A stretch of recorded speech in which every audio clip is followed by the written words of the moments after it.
നമസ്കാരം സുഹൃത്തുക്കളെ. ഗാസ തീർന്നു, ഗാസ തവിട് പൊടിയായി. ഇത് കേൾക്കുമ്പോൾ ഒരുപാട് പേര് എൻ്റെ ചാനൽ അണ്ടറിൽ വന്ന് എന്തെങ്കിലുമൊക്കെ പറയുമായിരിക്കും. ഞാൻ പറയുന്നതല്ല, UN-ഉം ഇൻ്റർനാഷണൽ മോണിറ്ററി ഫണ്ടും UN-ൻ്റെ വേറെ വേറെ സംഘടനകളെല്ലാം പറയുന്നൊരു കാര്യമാണ്. ഗാസ തവിട് പൊടിയായി. ഇസ്രായേൽ ലക്ഷ്യം എന്ന് പറയുന്നത് ഗാസ വാസയോഗ്യമല്ലാതാക്കും.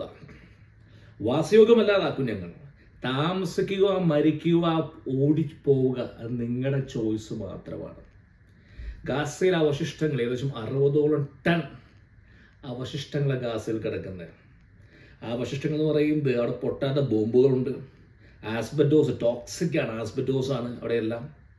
ഇതെല്ലാം ഡെഡ് ബോഡീസ് ഉണ്ട്.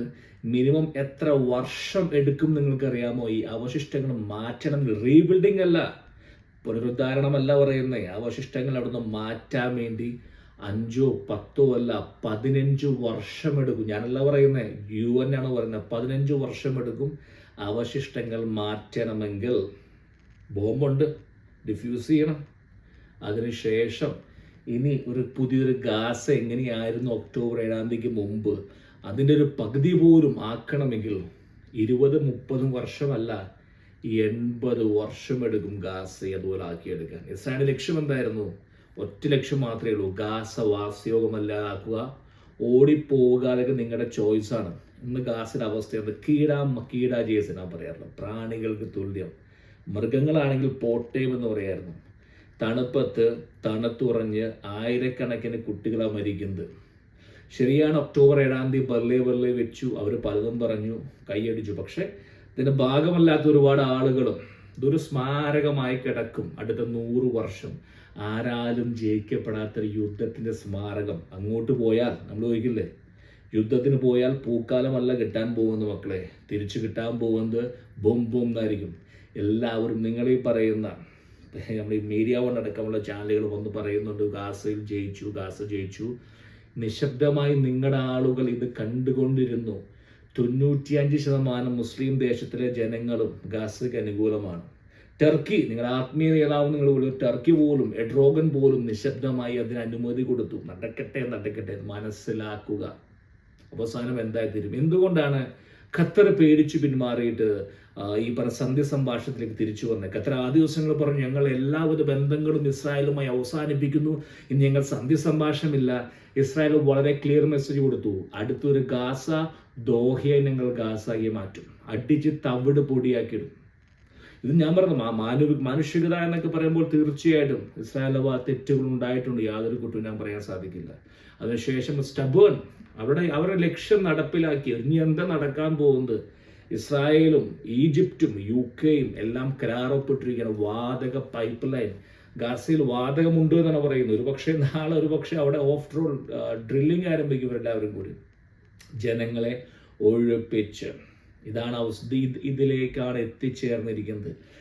പലരും പേരും പറയുമായിരിക്കും ഇതൊന്നും സത്യമല്ല എന്ന്. നിങ്ങൾ അടുത്ത 100 വർഷം ജീവനോട് ഉണ്ടെങ്കിൽ നിങ്ങൾക്ക് കാണാൻ സാധിക്കും. ഇനി അഥവാ ഞാൻ അവിടെ എന്തെങ്കിലും കുത്തിത്തിരിപ്പുകളുമായി ബന്ധപ്പെട്ട ആരെങ്കിലൊക്കെ അവിടെ ചൈനയോ ആരെങ്കിലൊക്കെ അവിടെ ഒരു ബിൽഡിംഗ് ആരംഭിച്ചാൽ പോലും, ആരെങ്കിലും ഒരു ചെറിയൊരു കല്ലെടുത്ത് എറിഞ്ഞാൽ പോലും, ലോൺ മൂവിങ് എന്ന് പറയും, അതായത് ഇസ്രായേലിന്റെ കയ്യിൽ കാറ്റർപില്ലറിന്റെ ഒക്കെ മറ്റേ തകർക്കുന്ന വണ്ടികളാണ്. ബൂം അങ്ങനെ കയറി പോവുകയാണ്. ഇതാണ് യഥാർത്ഥത്തിൽ അവസ്ഥ എന്ന് പറയും. മനസ്സിലാവുന്നുണ്ടോ?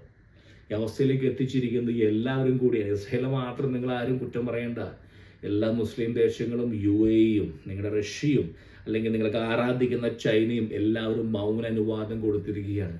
ഒരു കൂട്ടം ആളുകൾ നിശ്ചയിക്കും എന്തെങ്കിലും ഇപ്പോൾ ആവശ്യമുണ്ടായിരുന്നു. പാലസ്തീൻ അതോറിറ്റി എല്ലാവരും, ഹമാസ് അവിടെ തന്നെ ഉണ്ടാകും. ഹമാസ് എവിടെയും പോകാൻ പോകുന്നില്ല. ജനങ്ങൾ മാനസികമായി തയ്യാറെടുത്തിരിക്കുക. കടും ശൈത്യമാണ്, വെള്ളം കയറാത്ത ടെന്റുകളില്ല, ഒരു പുതപ്പ് പോലും, ഞാൻ കഴിഞ്ഞ വീഡിയോ പറഞ്ഞ പുതപ്പ് പോലും കൊടുക്കാൻ ആരുമില്ല.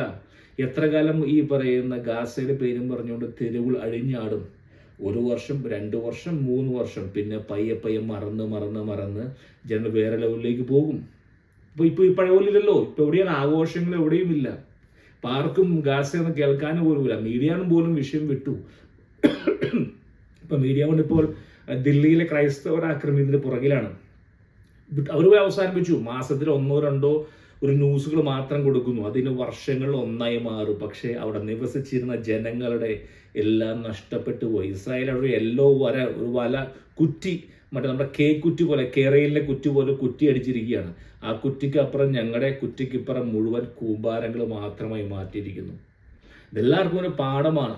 അതായത് അവനവൻ്റെ കാര്യം നോക്കി ജീവിക്കുക, കിട്ടിയ അവസരം പാഴാക്കാതെ തിരഞ്ഞെടുക്കുന്ന നേതാക്കന്മാർ ആരാണോ നിങ്ങൾ മനസ്സിലാക്കണം. ഹമാസിനെ പോലുള്ള സംഘടനയെ അധികാരത്തിൽ കയറ്റിയതാണ് പലസ്തീനിൽ പറ്റിയ ഏറ്റവും വലിയ അബദ്ധം. PLO മതിയായിരുന്നു. പാലസ്തീൻ ലിബറേഷൻ ഓർഗനൈസേഷനുമായി ബന്ധപ്പെട്ട് എന്തെങ്കിലും 5-10 അറബ് ദേശങ്ങൾക്ക് സക്കാത്ത് കൊണ്ടൊക്കെ ഒഴിഞ്ഞുകൂടുക, എന്തെങ്കിലുമൊക്കെ പണിയെടുക്കുക, ജീവിക്കുക. അതല്ല, ഇതാണ് വരാൻ പോകുന്നത്. ഇറാൻ്റെയും ശരിയാണ്. ബലിസ്റ്റിക് മിസൈലിൻ്റെ കാര്യത്തിൽ ഇറാനും അതിസുന്ദരമായ ഗംഭീരമായ രാജ്യമാണ്. പക്ഷേ ഇസ്രായേലിനെ തൊട്ട് കഴിഞ്ഞാൽ നാറ്റോ വരുന്നതായിരിക്കും, ഭസ്മമാക്കും സുഹൃത്തുക്കളെ. ഒരു പക്ഷേ കേരളത്തിലെ മീഡിയാസിൽ പലരും പറയുമായിരിക്കും നിങ്ങളോടൊക്കെ, ഒന്നും സംഭവിക്കാൻ പോകുന്നില്ല. പക്ഷേ അല്പം നഷ്ടം വന്നാലും, ഇസ്രായേൽ നഷ്ടം വന്നാലും, അമേരിക്ക ഉൾപ്പെടെ രാജ്യങ്ങൾ ഇടപെട്ട് ഇറാനെ തകർക്കും. എന്തിനു വേണ്ടിയെന്നറിയാവോ? വേറൊന്നും കാരണമൊന്നുമില്ല, നല്ല പോലെ എണ്ണയുണ്ട്, ഇറാഖാക്കി മാറ്റും, ജനങ്ങളെ വഴിയാധാരമാക്കും. നഷ്ടപ്പെടാൻ പോകുന്ന കമ്പനിക്ക് കൂട്ടർക്കൊന്നുമല്ല, അവർക്ക് ആരെങ്കിലൊക്കെ രാഷ്ട്രീയ അഭയം കൊടുക്കും. പക്ഷേ അവിടുത്തെ ഇറാനിലെ ഓരോ ജനങ്ങളുമാണ് കഷ്ടപ്പെടാൻ പോകുന്നത്. ഇതാണ് ഫാക്റ്റ്. നിങ്ങൾ പറ്റുമെങ്കിൽ അന്വേഷിച്ച് നോക്കൂ. ശരിയല്ലേ ഞാൻ പറയുന്നത്? ഗാസയിലെ അവസ്ഥ കണ്ടിട്ട് നിങ്ങൾക്ക് പറയാൻ സാധിക്കുമോ 10-20 വർഷത്തിലേക്ക് അവിടെ എന്തെങ്കിലും മാറ്റം വരും എന്നുള്ളത്? ഇല്ലാത്തവരെ, വിഭിന്ന അഭിപ്രായമുള്ളവർ കമൻറ്റ് ബോക്സിൽ കുറിക്കൂ.